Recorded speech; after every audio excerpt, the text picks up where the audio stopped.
Hey, how's it going? I have another Mary card today. Number 3 reading of those. I don't think I'm going to keep numbering them. In December of 2024, I had written this WordPress piece, and I'm going to share that with you. It just feels like now's the time to revive it. So the title is "Then Call Me a Fool." Only a fool would say that is the title of a Steely Dan song. I feel like I get that a lot. Not in so many words. The words I have got were more along the lines of, "Oh, you just want a Star Trek world where everything is free." To which I say, yeah. Sure, I'll take that. This type of remark is usually delivered dripping with scorn for some reason. Oh, right. The reason? It's socialism, okay? So what? People are working, they're busy, purposeful, they're educated, and the system is designed to support itself. If any of that seems preposterous or unthinkable, that is funny and incorrect. The fact that Star Trek is well known enough to scoff at, that is proof that it's been thought of and executed as a demonstration of what could be. That means it's part of the zeitgeist, what we're all talking about. Even if you've never seen it, the thing is, can you conceive of making it a reality? Can you allow yourself to picture in your mind you living that life?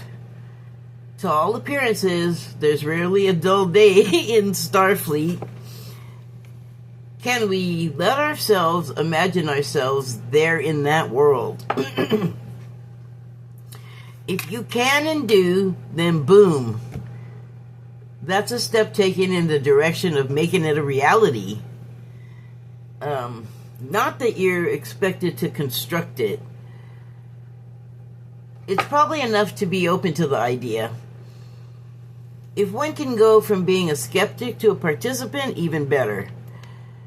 We see each other's lives improve, and we want a piece of that too. It's called following suit.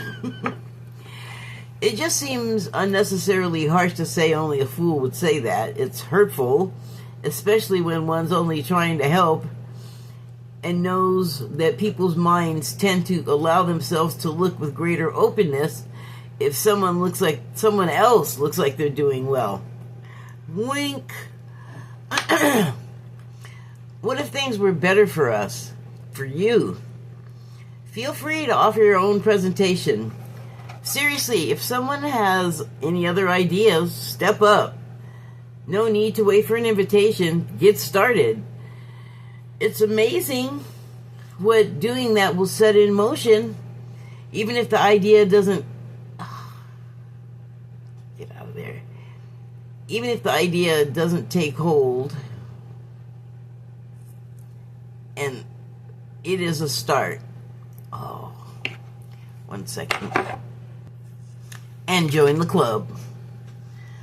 There will be critics and competition, and not every idea will gain a foothold. That's okay. It's good. There are a crap load of us, and that's a lot of permutations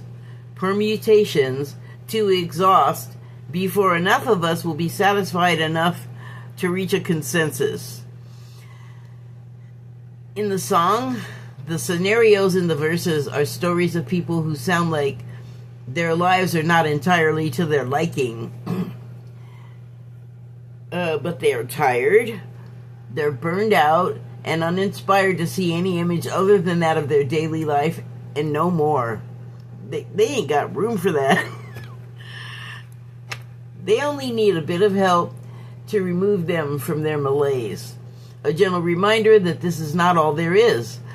To remember a time before the miring in drudgery and head down slide into a depressive state. one where we fall into a belief that we can't have better, do better, be better. Heart and mind, what is there to lose if misery is the only thing we know? It's like a disease, a delusion, and we can overcome it. We can return to ourselves and to normal. Don't do that. Sorry. Extra super touchy sensitive iPhone doing things I don't like as usual. Sorry, I'll stop. As soon as you stop, stupid iPhone, I swear I don't like this thing. And I shouldn't say that because it can hear me. So when I wrote the last paragraph, I didn't know that the Steely Dan song was in reaction to John Lennon's Imagine. Imagine, not imagine. Sorry about that. That's just lazy talk. So yeah, I didn't know it was in reaction to John Lennon's Imagine. Maybe I don't have to show you my nostrils if I put the bifocal part up. Jeez, I'm old. Now I get why it was so snarky. On the other hand, I get where John Lennon is coming from.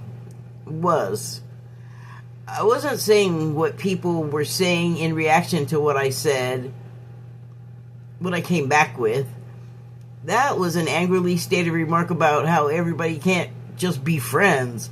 They won't have it. That just can't happen. It's impossible. Or a belief sort of testily expressed about how there's no way a world can exist where we're just nice to each other, or words to that effect.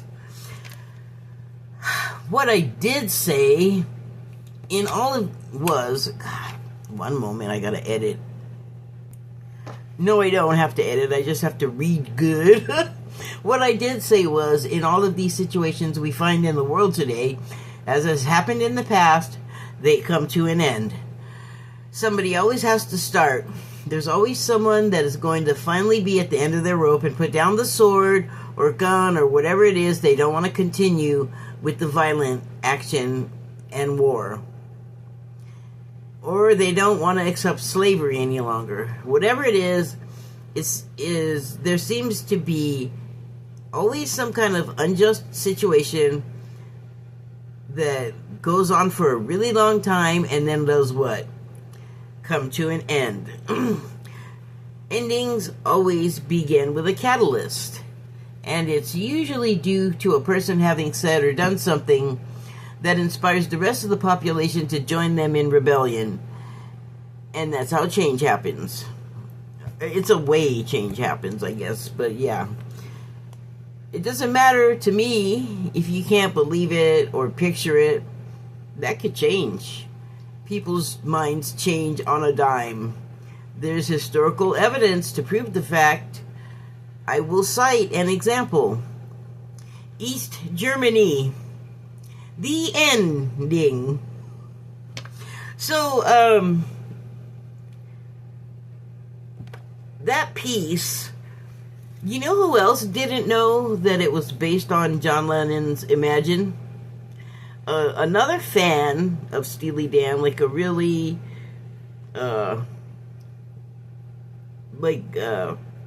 exuberant fan, a loyal fan, was Julian Lennon. And then he found out after the fact. And he was hurt, like, dang. Poor guy. Everything related to his father is, like, painful. So, I think that screw off Steely Dan. It's Donald Fagen singing the song. I don't know if he wrote it. But, he's got some nerve.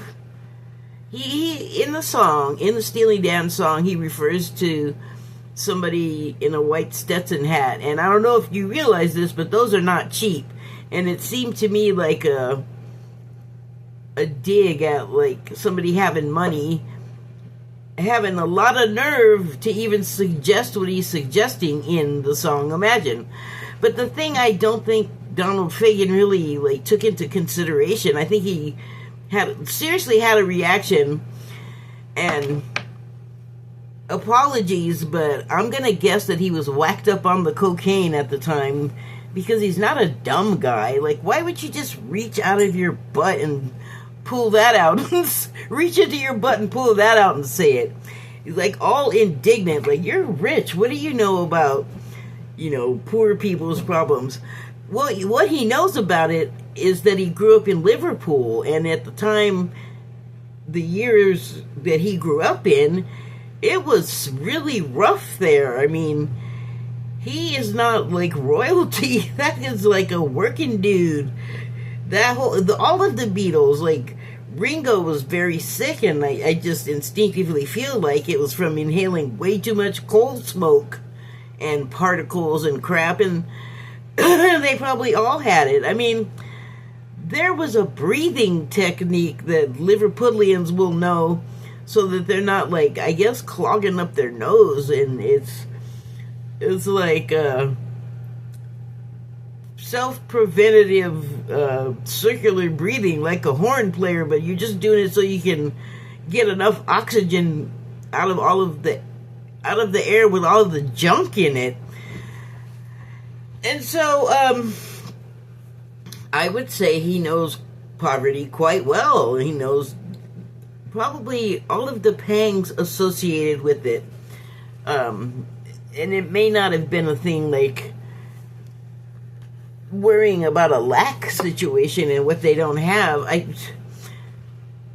What happens with people in those situations is, and I know this from a tiny bit of experience, I've never been like totally poverty stricken, but that's not true of everybody that I've spent time with. People have been like in a far poorer condition than I have been at certain times in my life that I've spent time with them in their company. And you know what they're not doing? I mean, they might have like bills pressing and there might be some talk about that, but everybody in the whole house, it's not like everyone's in mourning. Like, yes, that is a reality, but my God, if you don't have some laughs and some good companionship and conversation, and even if the work is hard and doesn't pay enough, they can still be fulfilled with it because it's, something to go out and do with yourself, with your body, because it's what people do. Like, young people don't sit around gathering dust, and families don't. Like, life has to just go on. Just like after 9/11, when we were all so shocked. No comment on whether it's an inside job or not, and we're not even talking about that right now, so just calm down, but I do have thoughts.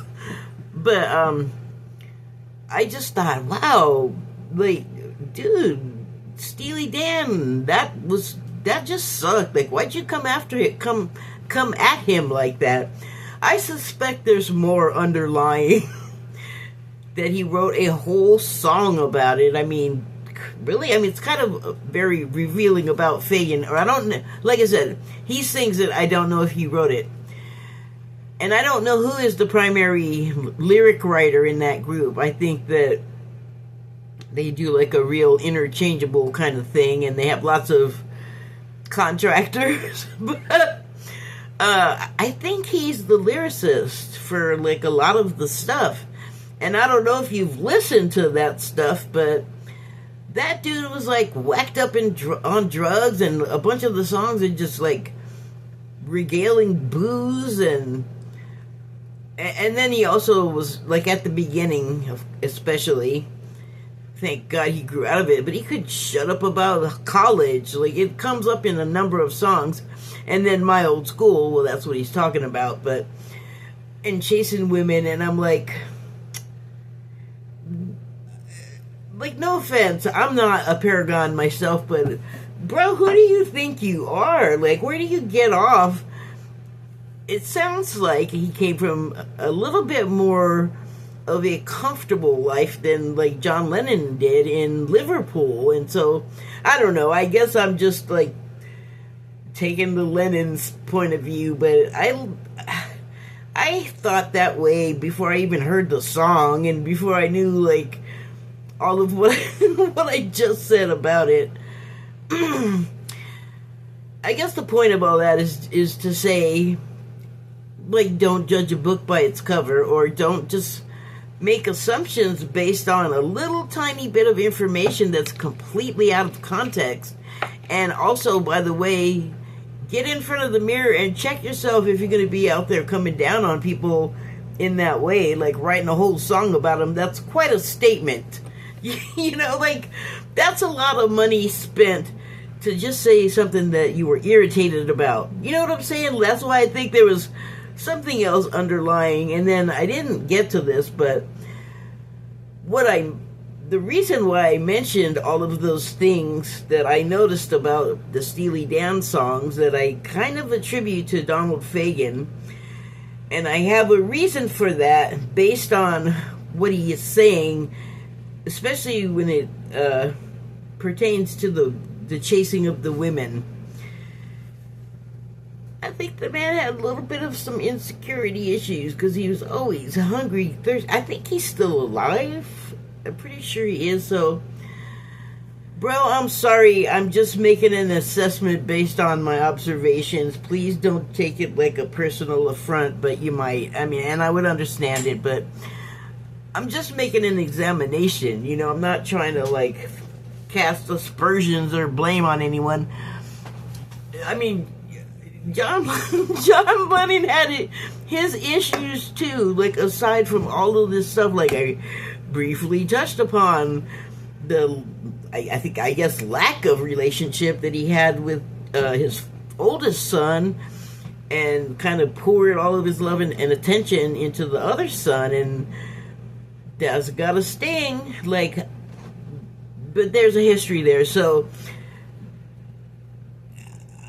I'm just gonna say, no one escapes clean here. Like, no one is perfect.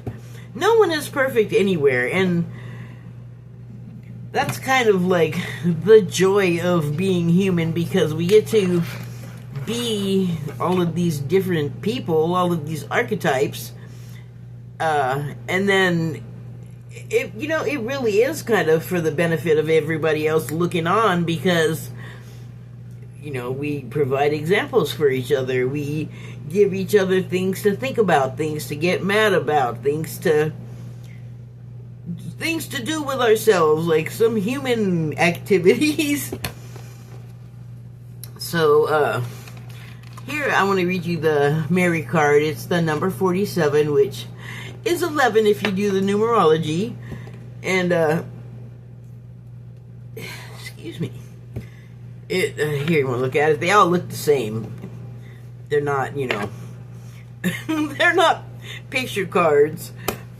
So it reads, Christ's light and love is the savior of thy soul. Become thy light in love, and one has saved thyself. So, I feel like in light of the last thing I said, it kind of aligns with that. But it's also like a lesson for how to react to each other in all the ways I was just talking about, where, one guy had something to say about the other guy that, to me, just kind of came out of left field. But like I said, there were very likely other underlying issues, like maybe somehow they had, like, some musician issues, because that happens. People in bands aren't always, like, each other's best friends. Well, you're like competitors, you're rivals for the top spots and sales and all of that. And it's a very male thing, I feel like, to be competitive like that. And like I said, I feel like that whole song that he made, that they made to say that was an expense. Like, he could have just gone up to the guy and said, who do you think you are? Blah, blah. You know what I mean? Like, they didn't have to. I don't know if you know what goes into making a record and having it go onto an album. It's this whole thing. It's a big process. It costs money. People have to, like, sign off on things from the label. And a song is not a little deal. So, like, something is behind that. And I've heard more about John Lennon's sort of social issues than I have Donald Fagen, but My uncle, Joe Sample, played piano. He was a keyboard guy. He would hate that description, so sorry. Well, he would have hated it when he was alive. He would probably laugh now because he's probably not this uptight. But anyway, he is credited as playing on the Asia album that they have. And I don't have it anymore, but I had a first pressing copy that I actually went out and bought. He has given me plenty of records, but they were his. And so, I mean, I don't even know if he had any to give, but I just liked the music, so I went out and bought it. And I recently, probably 6 months ago, came across a Steely Dan documentary on Tubi. I should link that for you guys if you're into that kind of music at all. Anyway, when he did one song, it says the label credits have him on one song, and I don't think I ever talked to him about it. There are other places that sound like him, but Donald Fagen, for instance, and I think more than one member of Steely Dan can work a keyboard, so it might be uncredited, it might not, but the point is when you watch the documentary, which was very interesting, things I heard, I didn't even understand that they were Michael McDonald. Yes, the guy from the Doobie Brothers, the Yamo Be There guy, is all over that album, Asia. And also, I didn't know this until right before I watched the Steely Dan doc, was that he has been in Steely Dan off and on. I guess they do contract members, just bring people in for what they need them to do, and I swear they use Michael McDonald like an instrument because they know that he can generate a certain sound singing, and they hear it in the arrangement, and they just bring him in and have him do it. So I guess he has sat in because he also plays keyboards, and I imagine other things. But he was so humble. He was so grateful to be there and to be asked to join in and play, from the musicians I know, especially of their caliber, that kind of humility is rare. Let me see if I can remember to link that, because it was a pretty good video. But the point is my uncle is not in it. Not only is he not in it, he's not mentioned at all. So I just gotta wonder, did something happen? I may regret this later, but my uncle was not a stranger to the sniffy either. I don't know how much time you've spent around, addicts in general, but they're not always on their best behavior as social animals, as people, when they're on the stuff. So when he wasn't in the documentary, I was like, was there some type of problem? I don't want to get too personal because, like I said, someone in my family might see this and, oh boy, they would probably take offense. The reason I mention it is because that dude was always mad at me. He got mad at me several times for something he jumped all over me about, and then turned out it wasn't something that I did, and then I didn't really get an apology for getting a new hole torn in me, and he confessed something to me one time that it had to do with his career, and it wasn't me personally and I don't think that what he thought was true, but he had something against punk rock, and I was a punk rocker and have been a punk rocker for a long time. I mean, I used to have the uniform and the colored hair and all of it. The sensibility is there, but I've always been, Also, hippie music, metal, like, I like everything, but whatever. I was, like, real into the punk rock, had the uniform, and he felt like punk rock sort of happened, and then, like, he felt like that's when his big break was supposed to happen, and so I personified punk rock for him, and I didn't even find this out until it was like 20 years after the time that he was talking about. I had no clue, but that explained why he always acted like he was mad at me. Like, he'd be nice in front of people. This is such a thing in my family. So many people do and did it. And it's that thing where they're nice and friendly in front of everybody else, but when you are alone with them, they're kind of shitty when they talk to you and insulting, and all of the stuff that you had no idea they even felt just comes out, and you're like, wow, I'm so sorry that I'm here and that I'm always like, what did I do? Did I do that? So, but, you know, I've learned since that there are reasons people react to you, like spiritual reasons, and that they react to you funny, and the main one is that you mirror for them, and I just certainly don't mean to be doing it, but someone can look at you and find fault with themselves and then get mad at you. So I think that's what's happened.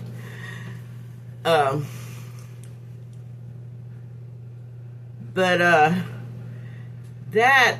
punk rock, I don't think, is what derailed what he thought. The timing, I think he was going to have his big break. Maybe it was right after Sharky's Machine. I think he would have been very gratified if he would have allowed us to have like a relaxed, normal conversation. I probably would have brought up that Sharky's Machine, and in particular his song Street Life that he wrote, is in the beginning of Sharky's Machine, and then also in the Venture Brothers cartoon series, animated series, adult animated series. They bring it up and talk about it for like a few minutes, and complimentarily, and like everything, not everything he would have wanted, but I think it would have gratified him to know that his work was indeed appreciated. Like, and from a source he would never have dreamt of, because you know what? They're kind of punk rock.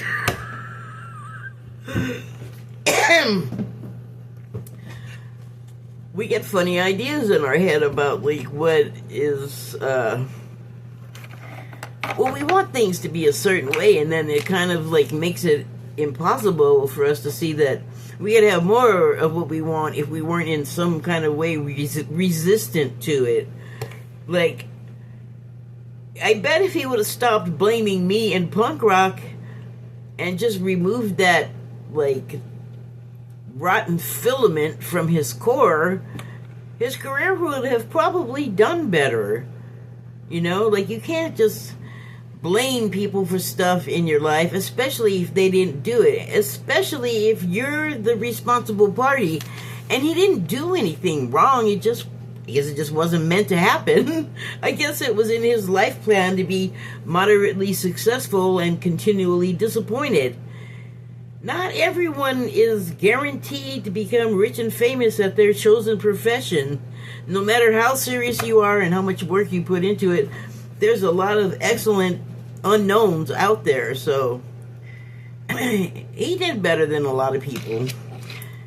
Gratitude is another thing that will send a lot of blessings your way. Like, if you, I don't know, man, if you just ask nicely and don't act like a dick, like, things go your way and translate into whatever type of language or scenario, situation you need to. But it's like me doing this stuff. I do it the way I do it. I say it the way that I say stuff. This is how I talk.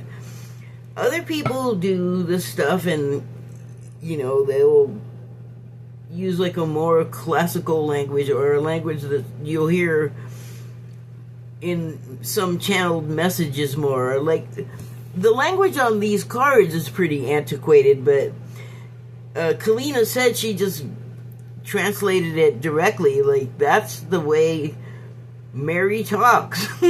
Christ light in love is the Savior of thy soul. Become thy light in love. And one has saved themselves. So, Christ light and love, it's almost like redundant. Because they not only go hand in hand, they enhance each other and meld with each other and almost become one and the same. And rather than blaming me or punk rock and feeling like this career was stalled, like it wasn't. I know that I stayed with him at his fiance's house, which he resented me for, but he shouldn't have told me every time he saw me my whole life that if I ever needed help to go to him. And I'm sorry, for brain tumors and being unable to like take care of yourself anymore, I feel like that was a reason. So I had the opportunity to like see him and be in close proximity with him for the first time since I was a really little kid, and the difference was amazing because when I was a kid he loved being with me, and when I was an adult he was like all mad at me all the time. And that is because I feel like he was not letting in that Christ light and not and love, and not like, it's not up to everybody else to save you. And that's another thing. Like, if he would have just been self-contained in feeling like self-contained in feeling his greatness, his skill, because he was a really excellent and diligent practice person of his art, like, and he referred to himself as an artist. Like, he would like get mad at me if I said he was a musician, but to me an artist is a painter, so shut up, musician, and go play the piano. I wanted us to get along so much better because he inspired me to become a musician, and he wanted nothing to do with it. He would, like, I had an occasion where he was recording like blocks away from a pretty big gig that I had, and I know they take breaks, and I know he could have come over to watch a couple of songs, like 10-minute break. I know they do it. Listen, I also was a musician. I have had the studio experiences, the life, and done the record. Like, I know what happens. He just couldn't give me that. So, that was disappointing because I wanted him to see, like, this is because of you. I'm here at this club, this venue that I think it's still there in LA, the Palace. I'm not sure though. But, and at the time we were the only other act with Lone Justice, who was pretty big at the time. So I I thought it was like kind of a big deal, and he was just like, and he didn't show up, and I saw him because I was staying at his house, and I was like, you didn't go to my gig, you didn't pick up your ticket from Will Call. And he's like, oh, I was busy recording. And I just, like, that's not why lie to me? But you know what, I don't know that he knew that I'd ever set foot in the studio, because do you think he talked to me about music and my experience and what I was doing? Hell no. It was punk rock at the time. Or actually, the time I stayed with him, it wasn't. I mean, it kind of was. It was like,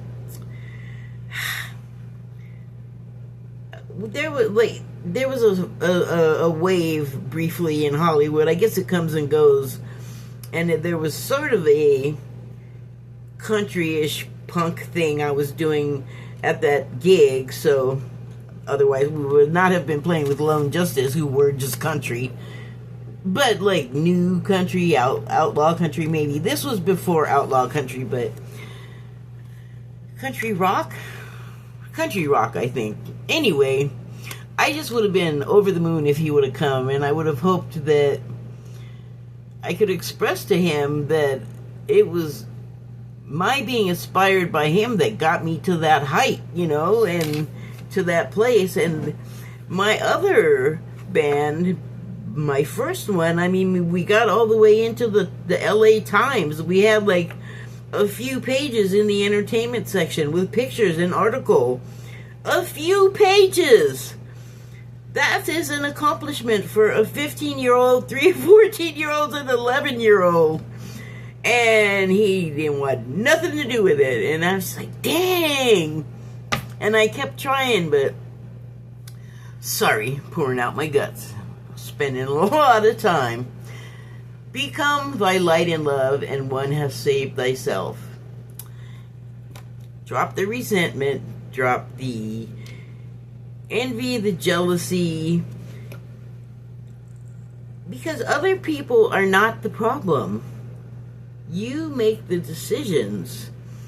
And if the other people that you decide to engage with cause your life to blow up, or you feel like it blows up your life in some way, you don't really get to blame them, because you kind of chose to have the experience. Like, above and beyond, like, you made the decision that caused whatever's upsetting you.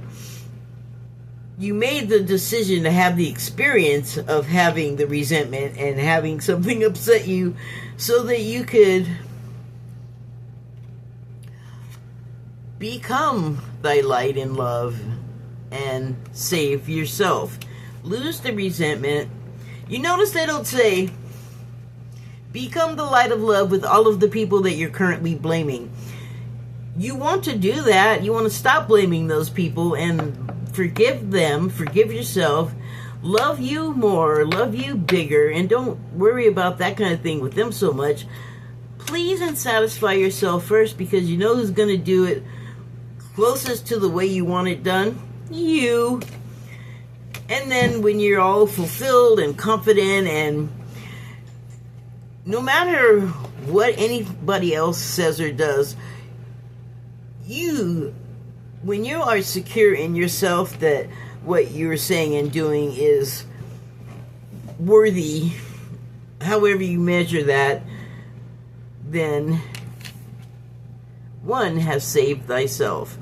You really got to start there, and it takes, I think, some getting used to, some practice, because we do focus a lot of our emotions on what's going on outside of us in the form of, like, other people and what they do and how it affects us. And it's like, when you're all good in your center, kind of doesn't matter what's happening, because then you can step out of your center and still have that centeredness in the midst of, like, all of the other stuff flying around outside of your calm, cool core. You know what I'm saying? Like, it gets kind of crazy out in the world when you have to interact with the other people. Pardon me. So that's it. Thank you and good night.